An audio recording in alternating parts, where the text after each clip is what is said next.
กราบสบายดีหมู่เพื่อนวัตถุทุกคนเนาะเมื่อนี้เฮามากินตำข้อปลาหมึกเนาะใส่กับข้าวปุ้นแล้วก็ผักเฮามีบักแตงกับมักทั่วผู้เนาะบ่ได้ผักมื้อนี้มาเฮามากินน้ำกันเลยเนาะ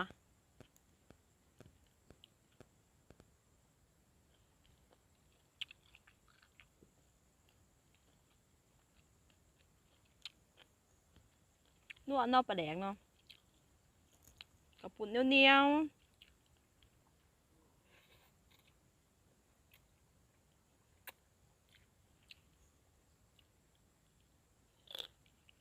บรรยากาศยามแดงอยู่ไฮอยู่หน้า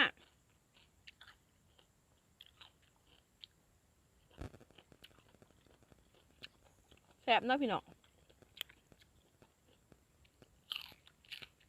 ข้อปลาหมึกตำใส่ก็ข้าวปุ้น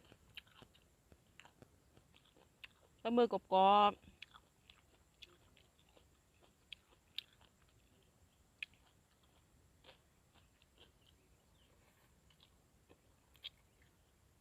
ปลาแดกนัวๆเนาะ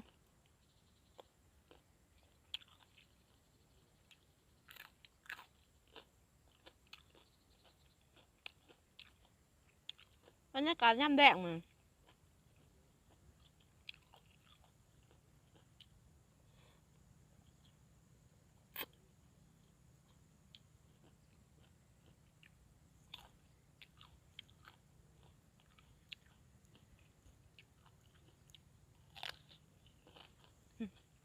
หอมแน่เนาะ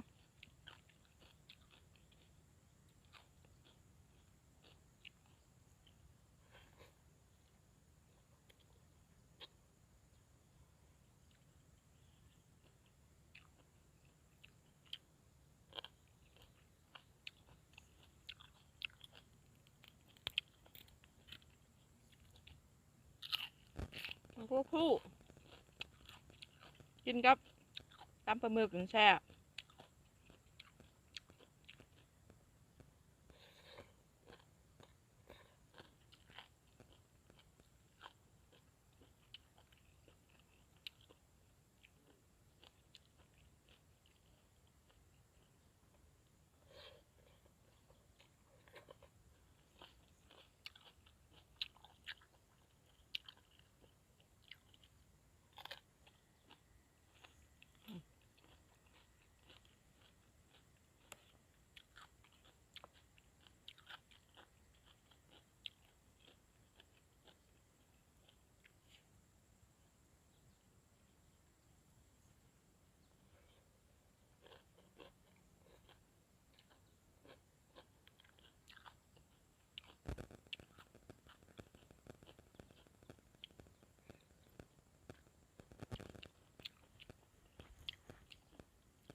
รยากาศยามแดงไปที่อึมครึมแน่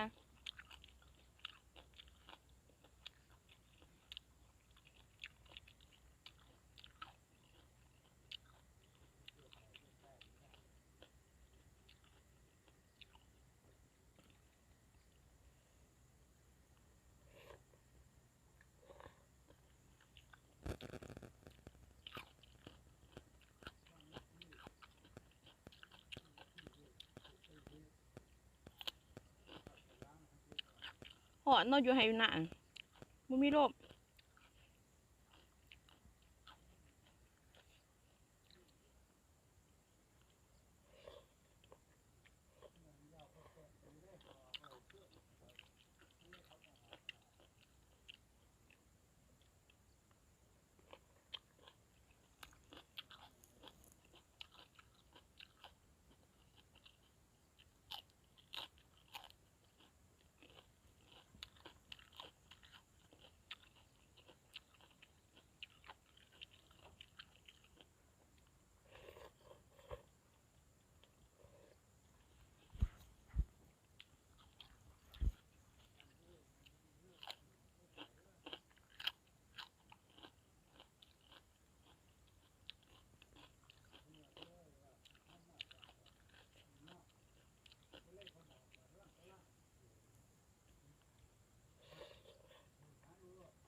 ฝากกดไลค์กดติดตามเด้อ